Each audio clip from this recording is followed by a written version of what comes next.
Nii et me võime olla rahulolevad ja õnnelikud ja minna järgmise esineja juurde, kelleks on üks nutikas eestlane jälle, kes on välismaal tööle asunud, keda varem paljud võib-olla veel mäletavad sellest ajast, kui ta töötas Siim Kallase majandusnõunikuna. Tänapäeval ta töötab Maailmapanga gruppi kuuluvas International Finance Corporationis ja on seal aktsiainvesteeringute portfelli juht. Tegemist on Madis Mülleriga, keda mul on siin juures siis suur hea meel paluda lavale ja rääkida meile sellest, kuidas näeb üks potentsiaalne välismaine investor Eestit ja mida ta leiab ja mida ta võiks mõelda Eestist, kui ta meie peale vaatab sealt kaugelt. Ole kena.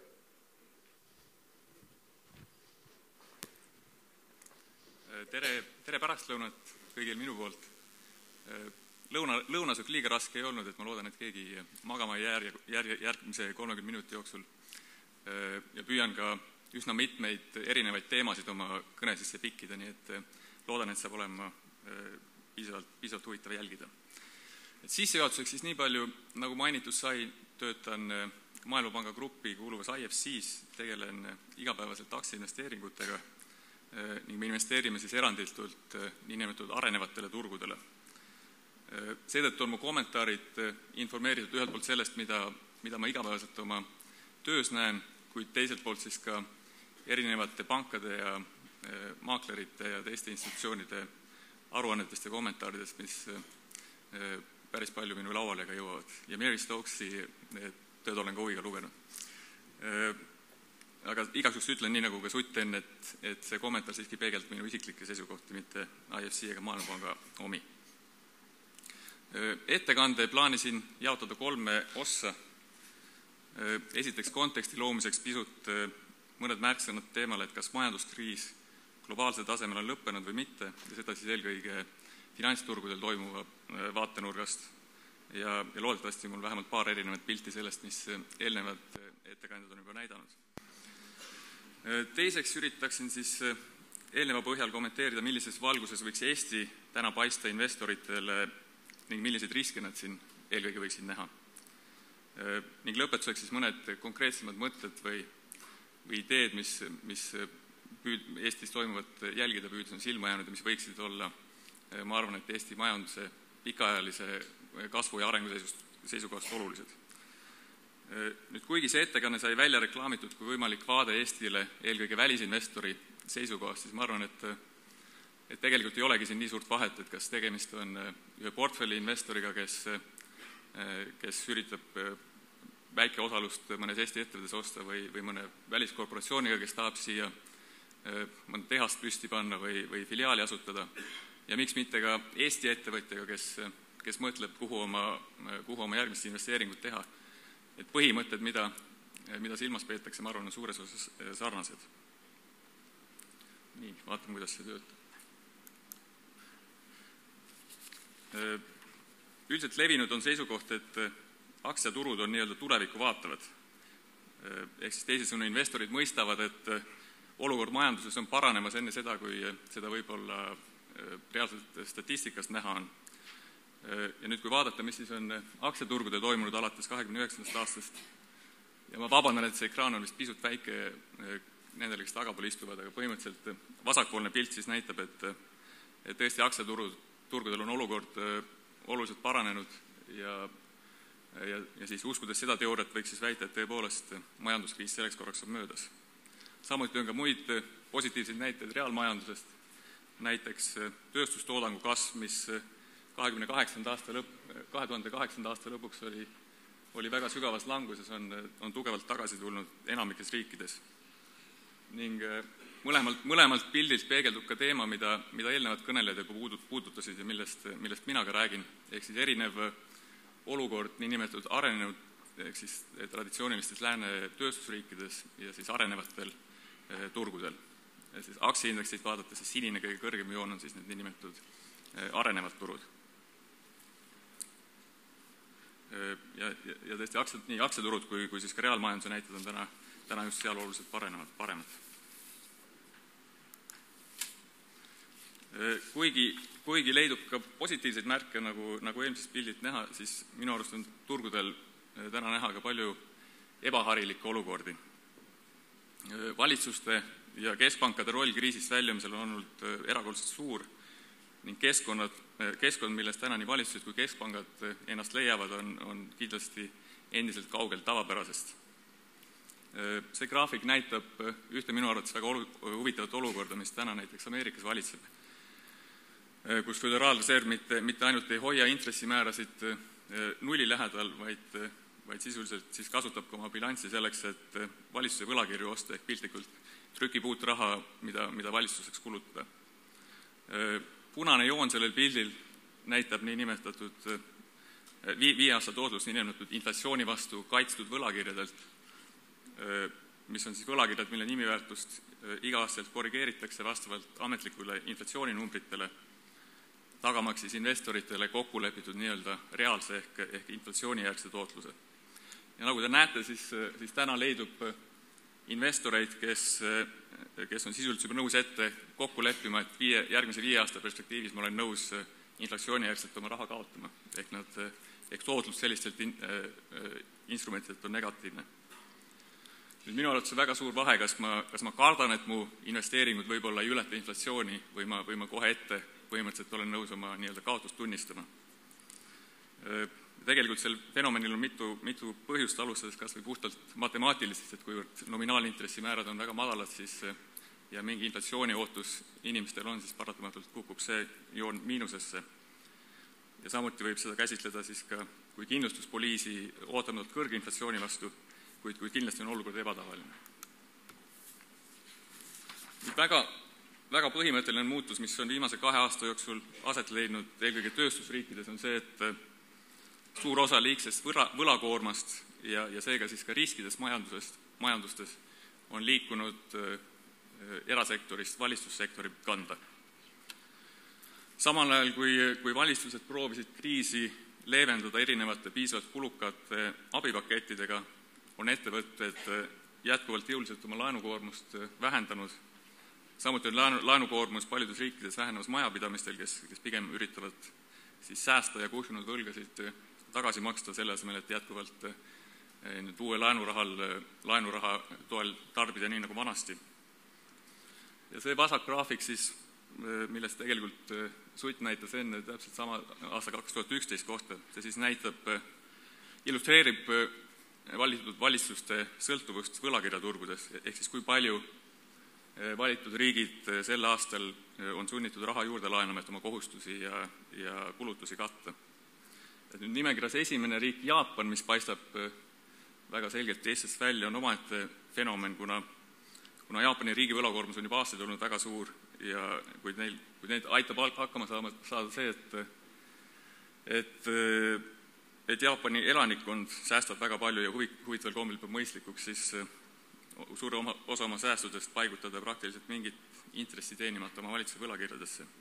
Ja Iirimaa tumesinine osa siis näitab minu arust väga ekstreemset riigieelarve olukorda neil, mis on seotud pankade päästmisega. Kuid ka Ameerika ligi 10% eelarve puudujääk SKP-st on täiesti ennekuulmatu. Ning parempoolne graafik siis kirjeldab olukorda, et kui kalliks see kriis on läinud ja sõltuvus võlakirjaturgudest on muutunud erinevatele valitsustele. Nii näiteks kuni 2007. aastani investorid sisuliselt ei teinud vahet krediidiriskil Saksamaa ja teiste Euroopa riikide vahel, kuid täna on olukord sellest, nagu teate, väga kaugel. Saksamaa valitsuse jaoks on raha muutunud tegelikult odavamaks kui varem, samas kui näiteks Kreeka, Iirimaa ja Portugal on ilmselgetes raskustes. Ja eelmisel nädalavahetusel kokku lepitud abipakett Iirimaale näiteks, ma vaatasin, et kujutab endast sisuliselt $25,000 laenu iga iirlase kohta, iga elaniku kohta, mis on rohkem kui Eesti majanduse kogu laenud elaniku kohta, arvestades nii era- kui valitsuse kui muid kohustusi.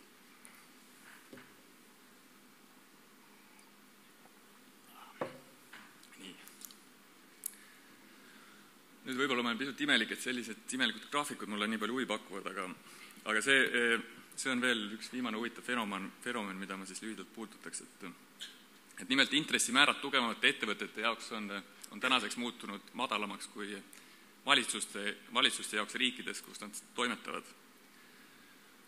Üldine reegel rahanduses, mida põhimõtteliselt koolis kõigile õpetatakse, on see, et ühe ettevõtte krediidireiting ei saa olla kõrgem ja intressimäär madalamal kui siis selle riigi valitsuses, kus ta registreerituna tegutseb.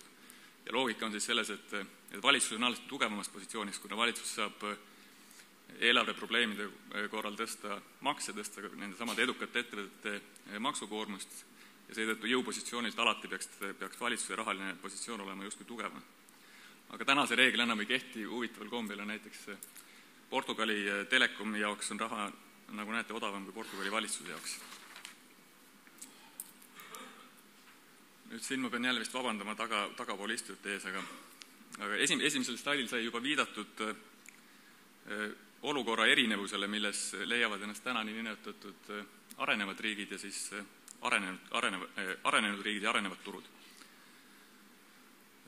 Arenenud tööstusriigid kannatasid kriisitingimustes enam kui arenevad riigid. Raskes olukorras on nii suurte võlakoormatega valitsused kui ka tarbijad ja majanduskasvu ja lähituleviku väljavaated on samuti traditsioonilistes tööstusriikides nõrgemad ja oht on, et nende valuutad pigem nõrgenevad.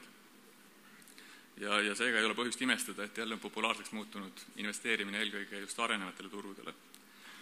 Nüüd vasakpoolne graafik siis näitab lihtsalt aktsiafondide puhul. Sinine osa on siis see raha, mis on liikunud viimaste aastat, see on nüüd alates siis 2009 algusest liikunud arenevate turgude aktsiafondidesse ja siis kollane nool, mis alla läheb, näitab, kui palju samal ajal on arenevat turgudelt välja võetud. Ja parempoolne graafik sisuliselt näitab, et sama kehtib ka võlakirjafondide puhul, mis on siis see punane osa joonest. Et kui siinkohal teha kokkuvõtte, mida minu arust võiks öelda globaalse konteksti kohta, siis ühelt poolt ma arvan, et suurem kriis võib öelda, et on tänaseks läbi. Taastumises on olnud äärmiselt suur roll valitsuste ja keskpankade tööl, kuid samas oleme endiselt kaugel tavaolukorrast, nagu näha siis ka järjekordselt lahvatanud Euroopa valitsuste võlakriisist. Väga palju riske on liikunud ettevõtetelt ja erasektorilt valitsuste kanda ja ootamatult on tekkinud olukord, siis, kus seni traditsiooniliselt nõrgemateks peetud arenevad turud on ootamatult eelisseisus traditsiooniliste tööstusriikidega võrreldes. Nüüd siis pilt sellest, et milline võiks Eesti paista eelneva jutu taustal. Eesti majanduse langus 2009. aastal oli tõepoolest äärmiselt järsk, kuid tänaseks siis kasv on taastunud.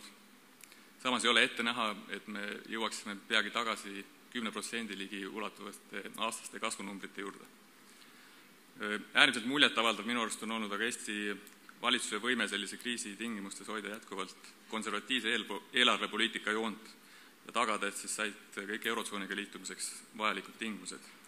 Ja samal ajal muidugi on oma paindlikkust ja kohanemisvõimet näidanud väga selgelt ka Eesti erasektor, kuigi see ei ole loomulikult palutu olnud. Probleeme samas kindlasti jätkub, tööpuudus on jätkuvalt väga kõrge ja kuigi valitsuse laenukoorem on madal, pea olematu, siis erasektoris on see siiski arvestatav ja ümberorienteerumine uutele kasvu vedavatele majandusharudele võtab kindlasti mõnevõrra aega. Aga kokkuvõte, ma arvan, et on Eesti jaoks selles mõttes positiivne, et investeeringud on pigem liikumas arenevatele turgudele, mille hulka kindlasti täna kuulub ka Eesti, ja samas võrreldes nüüd Eesti olukorda paljude meie naabrite ja teiste Euroopa Liidu riikidega, siis meil ei ole selliseid väga tõsiseks osutunud paljude jaoks valitsuste liigsetest laenuprobleemidest tekkinud probleeme ja väljakutseid. Nüüd järgmisel kahel slaidil siis ma tooksin välja mõned märksõnad ja riskid, mis ma arvan, et võiksid potentsiaalsete investorite jaoks Eestiga seonduda, ehk siis pärast seda, kui juba mingisugune esmane huvi on võib-olla tekkinud. Nüüd päris ma kõiki punkte üle ei loe, aga ma arvan, et Eestit üldiselt teatakse piisavalt edumeelse väikse Euroopa Liidu riigina. Samuti Euroopa Liidu ja OECD liikmestaatus toob automaatselt kaasa teatud esmase kindlustunde seadusandliku keskkonna usaldusväärtuse seisukohast ja seda eelkõige, ma arvan, väljaspoolt Euroopat tulenevate investorite jaoks. Viimasel ajal on Eesti pildile pääsenud esiteks seoses muljetavaldava paindlikkusega ja kohanemisvõimega, mida terve ühiskond näitas majanduskriisi tingimustes, ja teiseks siis muidugi seoses meie peatse eurotsooniga liitumisega. Nüüd üks hea sõber, kes lisaks Eestile on tegutsenud ettevõtlusega ka mõnedes teistes Euroopa riikides, ma tean, et Martin on ka praegu saalis, arvas, et ma võiksin rääkida või võiksin rõhutada seda, kui lihtne on Eestis võrreldes mõne teise riigiga üldine asjaajamine ja kui lihtne on info kättesaadavus. Ja sageli sellised väiksed esmapilgul tunduvad asjad on ettevõtjate ja investorite jaoks, ma usun, et väga olulised. Näiteks Eestis on võimalik kiiresti elektrooniliselt kontrollida äriregistrit iga ettevõtte omanikustruktuuri, saada kätte infot iga võimaliku kinnisvaraobjekti kohta ja nii edasi. Samuti ma usun, et paljud investeeringutega tegelevad ettevõtted või inimesed, kes tahavad ühest riigist kiiresti ettekujutust saada, võivad kasutada paljusid uuringuid, millele juba eelnevalt on ka viidatud. Ja Eesti koht nendes konkurentsivõimet ja üldist ühiskonna arengut mõõtvates tabelites üldiselt on piisavalt hea ja ma arvan, et me võime oma asukohaga rahul olla. Nüüd liikudes siis üldistest märksõnadest konkreetselt riskideni ja siin ma siis ei ole mitte lihtsalt ainult ise proovinud mõelda, millest rääkida, vaid ka lugesin mõningaid viimaseid krediidiagentuuride raportid Eesti kohta ja teisi arvajaid, kes siis midagi Eesti riskide kohta öelnud olid. Nüüd Eesti turu väiksus, see on muidugi asjaolu, mille vastu me midagi eriti teha ei saa. Ma ausalt ei uskunud ise ka, et me nii väikse, meie majandus ainult 0,2% eurotsoonist moodustab, aga tõesti läksin kontrollisin Eurostati kodulehelt järgi ja paraku ongi nii. See väiksus, ma arvan, on otseseks riskiks eelkõige ettevõtjatele, kes oma tegevus on suunanud Eesti turule ja selles võib-olla eksportivate firmade jaoks ei olegi nii suur küsimus. Nüüd väiksuse ja avatusega kaasnevaid väliseid šokke võib olla muidugi nii positiivseid kui negatiivseid. Ja näiteks kriisile eelnenud intressimäärade väga kiire langus, mis loomulikult ka panustas selle kriisi tekkimisel üldse, aga siiski ma arvan, et seda võib käsitleda teatud mõttes positiivse šokina, mis Eesti majandust aitas mõnedel eelnevatel aastatel. Elanikkonna kõrge võlakoorem on kindlasti probleem, mis vajab tagasi Eesti elanikkonna tarbimise kasvu lähiajal. Kuid ma arvan, et erasektori ja ettevõtete laenukoormus on oma olemuselt pisut erinev kui valitsuste oma. Ja ma usun, et pisut ehk väiksem probleem. Kuivõrd ettevõtte probleemi sattudes saab võlgu restruktureerida, saab ettevõtja, kui üks ettevõtmine on õnnestunud sisuliselt puhtalt lehelt uuesti alustada uue firmaga ning mis ma arvan, et on kõige olulisem, vanade firmade suured laenud ei takista sugugi uute firmade Eesti majandusse tekkimist ja töökohtade loomist, mis oleks kõik piiratud sellisel juhul, kui valitsusel oleks väga kõrge võlakoorem ja peaks näiteks tõstma üldist maksukoormust, et valitsuse kulusid finantseerida. Nüüd väike ja õhuke võlakirjaturg, see on probleemiks niivõrd, kuivõrd ettevõtted peavad olema rohkem sõltuvad pankadest oma laenuraha allikana ja vähendab finantseerimisvõimalusi. Ja aktsiaturu kohta mul hiljem veel üks eraldi slaid. Valuutarisk on nüüd loomulikult väga oluline risk, mis kuu aja pärast enam ei ole risk. Ja kuigi võib-olla Eestis tundus, et ei ole reaalset võimalust olnud, et Eesti oma krooni devalveeriks, siis ma võin väita, et väljastpoolt vaadates see siiski niimoodi alati ei ole tundunud. Ja mul on meeles üks isiklik vestlus IFC-s ühe sisuliselt kõige pädevama turustrateegiga 2008. aasta lõpus, kus ma siis mainisin talle vestluse käigus, et mul on Eestis üks kroonideposit lõppemas ja vaata, kui huvitavaid intressimäärasid pakutakse, et mis sa arvad, kas peaks pikendama? Mille peale siis ta vaatas mulle pikalt otsa ja ütles, et kallis sõber, et praegu ei ole aeg kangelast mängida. Et ühesõnaga tõeliselt pädevad inimesed samuti nägid devalveerimisriski ja ja ma alati investorite seisukohast võib mõelda, et professionaalsed investorid sisuliselt mõtlevad nii-öelda protsendipunktides ja kaaluvad kõikvõimalike stsenaariumide tõenäosustega ja juhul, kui isegi investor usub, et tõenäoliselt devalveerimist ei toimu, aga kui ta arvab, et risk selleks on näiteks 20%, see võib olla piisav, et mitte Eestisse oma raha tuua.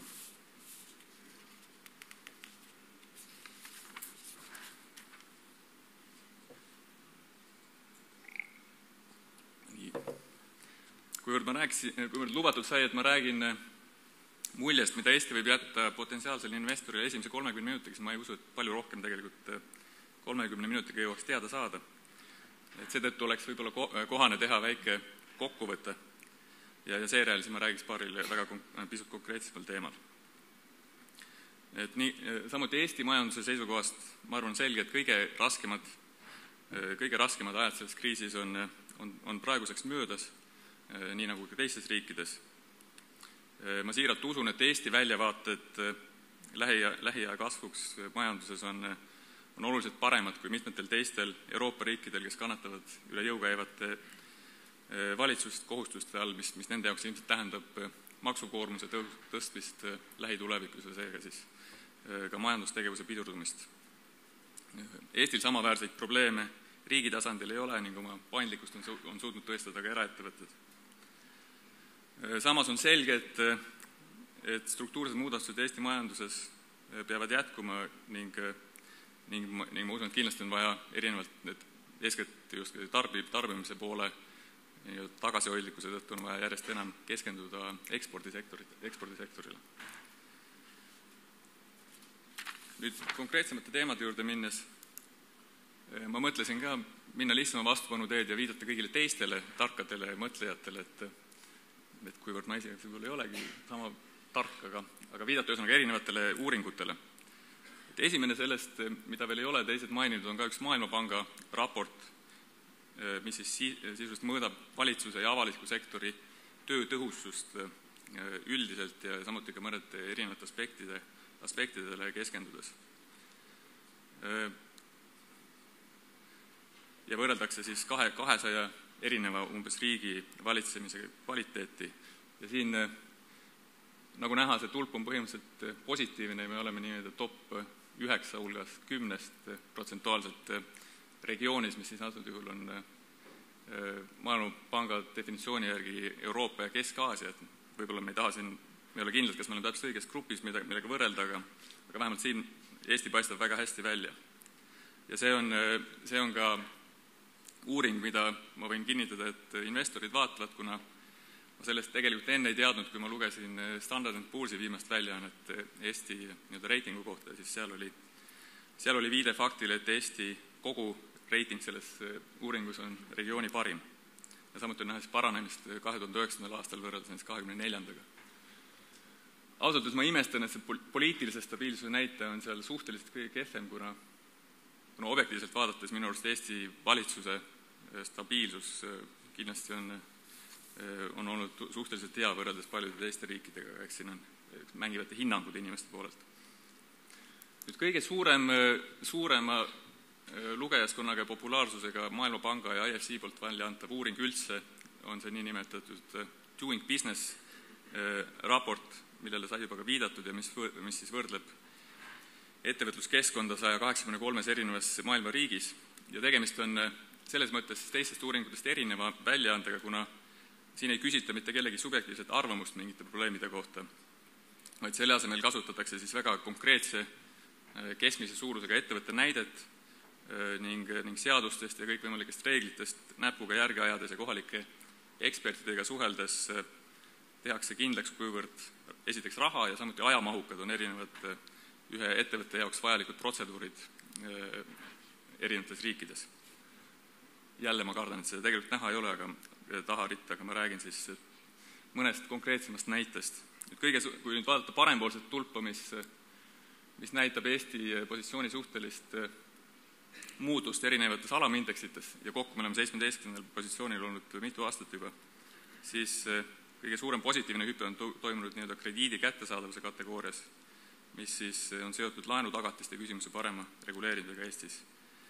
ja suhteline kehvenemine siis positsioonis oli ettevõtte sulgemise kategoorias, mis, kui nüüd sinna sisse täpsemalt vaadata, tulenes see sellest, et hinnanguliselt, kui üks Eesti ettevõte läheb pankrotti, siis laenuandjad saavad vähem raha tagasi keskmiselt kui varasemalt.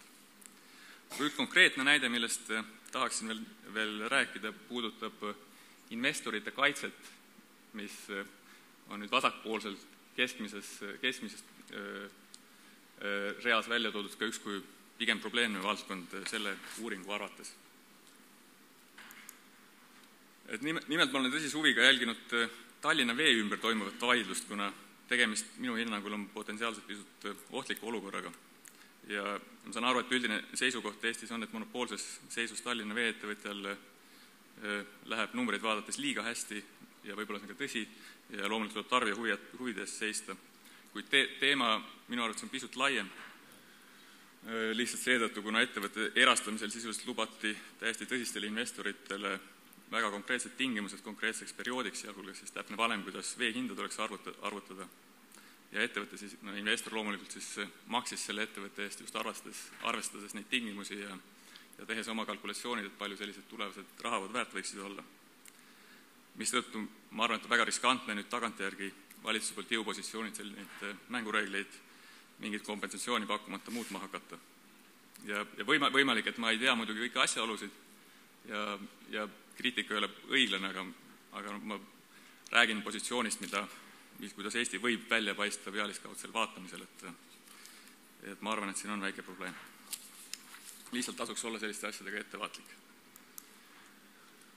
Nüüd veel üks laialt viidatav ja väga huvitav uuring on World Economic Forumi poolt koostatav riikide konkurentsivõime analüüs, kus me oleme siis 33. kohal vaadeldud 139 riigist. Aga veelgi huvitavamad on minu arust selle uuringu detailid ja milliseid mõtteid või vihjeid need võivad meile edaspidiseks anda.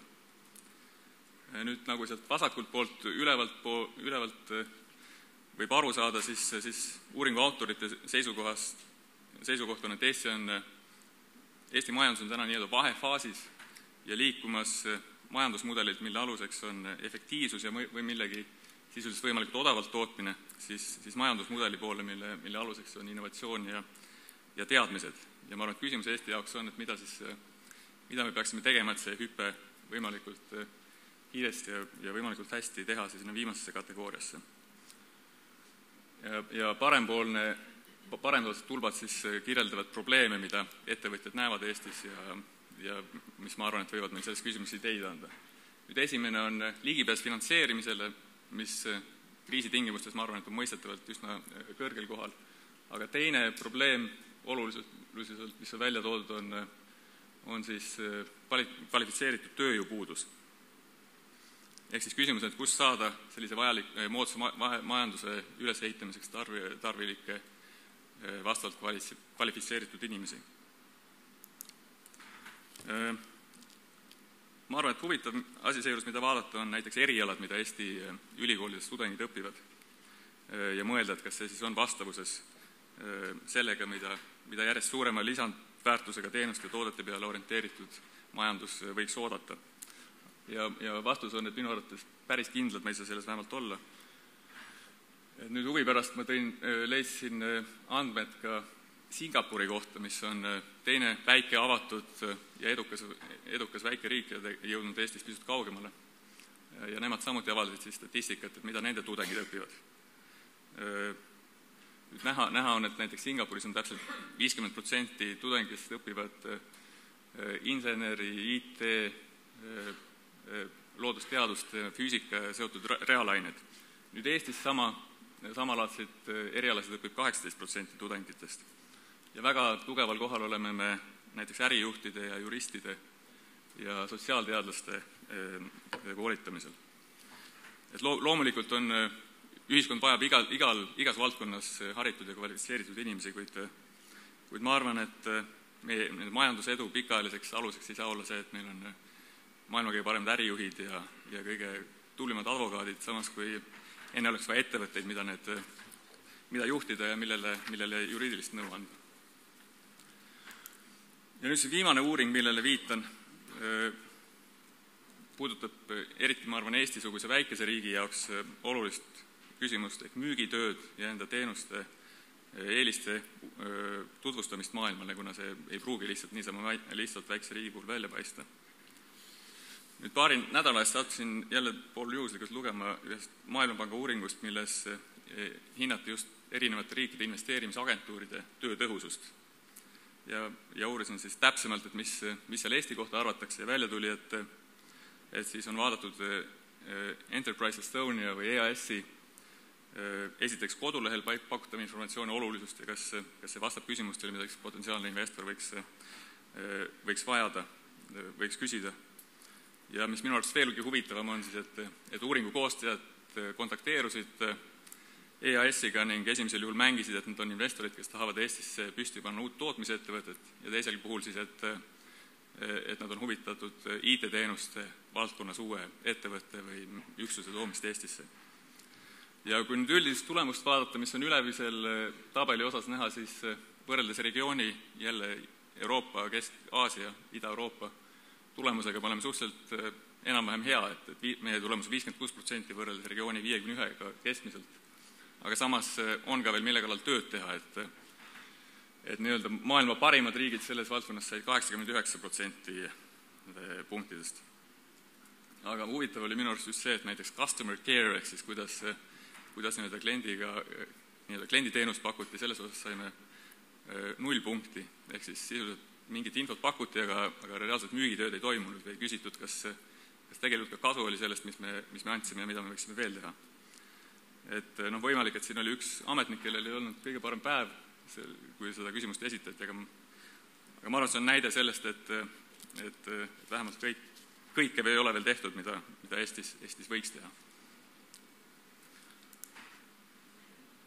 Nüüd, kui ma mõtlesin tuua näiteid, näiteid selle kohta, kuidas eestsugusel riigil on raske pildile saada, siis mul alati on meeles, kui Economisti tagaküljel vaatad erinevaid majandusnäitajaid riikide kohta, siis nad sageli, ma arvan, inimesed hirvivad, siis Eestit muidugi seal kunagi ei ole, kuivõrd me oleme nii väiksed, aga siis kui läksin nende kodulehele, et seda pilti siia saada, siis huvitaval kombel oli kodulehel veel üks sektsioon, mille nimi oli riigid, mida me ajakirja trükiversioonis ei näita ja Eesti oli seal esimene.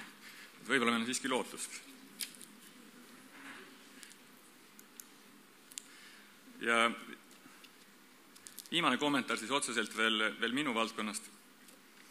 Et näiteks aktsiainvesteering investorite puhul on probleem, et vähegi suuremate portfellimahtude korral lihtsalt Tallinna börsil reaalselt ei ole aktsiaid, mida saaks osta ilma, et siis koheselt selline tegevus aktsiate hindu soovimata suunas mõjutama hakkaks. Ja Eesti lehtedest on ka läbi käinud olukord, kus näiteks rootslaste säästusid investeeriv East Capital on pidanud oma Baltikume fonde korduvalt sulgema, kuna nende arvates lihtsalt ei ole võimalik rohkem raha siia tuua, kuna vastaselt siis ostmise korral aktsiate hinnad kiiresti tõuseks ja kui nad kunagi müüa tahavad, siis seda on võimatu teha, et ilma, et aktsiaturg jälle kokku kukuks. Kui ma viitasin eelnevalt aktsiainvestorite raha voolamisele pigem arenevatele turgudele, siis see indeks, mida mina kasutasin ja mida paljud, ma arvan, et enamus arenevatele turgudele keskenduvad fondiinvestorid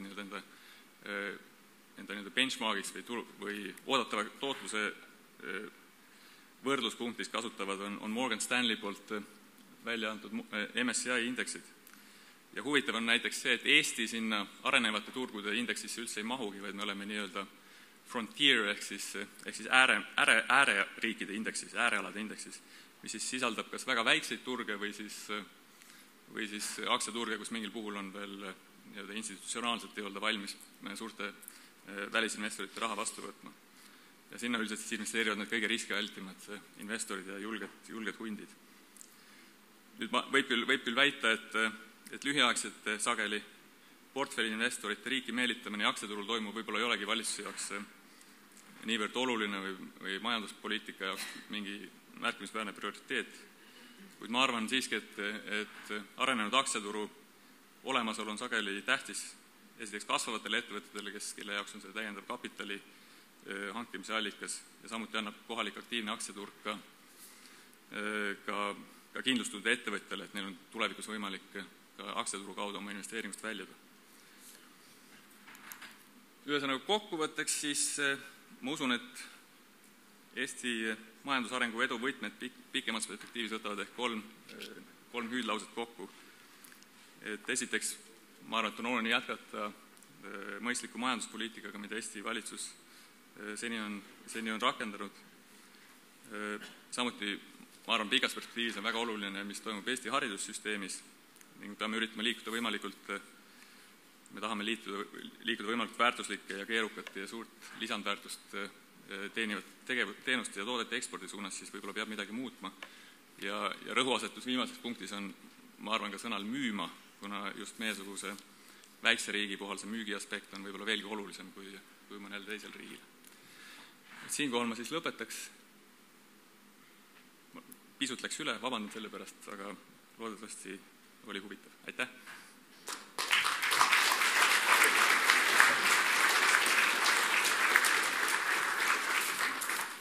Tegelikult ei läinud isegi üle, sest me alustasime natukene hiljem. Ma vaatan, et 34 minutit. Aga sul on mingi teine kell kusagil. Aga põhimõtteliselt küsimus, mis kõiki siin saalis rohkem huvitab, kui miski muu on see, mida sa oma selle deposiidiga tegid siis krooni omaga? Tegelikult pikendasin. Aga kas on saalis... Oluline on alati ise ka mõelda, aga kindlasti tasub kuulata, mis teised inimesed räägivad, aga lõpuks peab oma otsuse langetama. Mul hea meel, et seekord läks täppi, alati ei lähe. Okei, kas saalis on... Keegi tahab küsida midagi? Ei tundu olevat. Isest ma võin ühe lühikese küsimuse veel su käest küsida. Et Eestis on viimasel ajal hästi moodsaks läinud talentide jahtimine. On talendid koju, siis TV3-s käib üks saade Eesti talent, väga hea saade muide. Washingtoni piirkonnas kindlasti vaadatud. Et kuidas sa tunned ennast nende kampaaniate valguses? Ei ole tahtmist koju tagasi tulla? Ma mõtlesin sellele tõsiselt, aga kindlasti ma ei tule sellesse saatesse. Aga muidu ma usun, et tulen ühel päeval kindlasti tagasi. Aitäh sulle! Aitäh! Aitäh!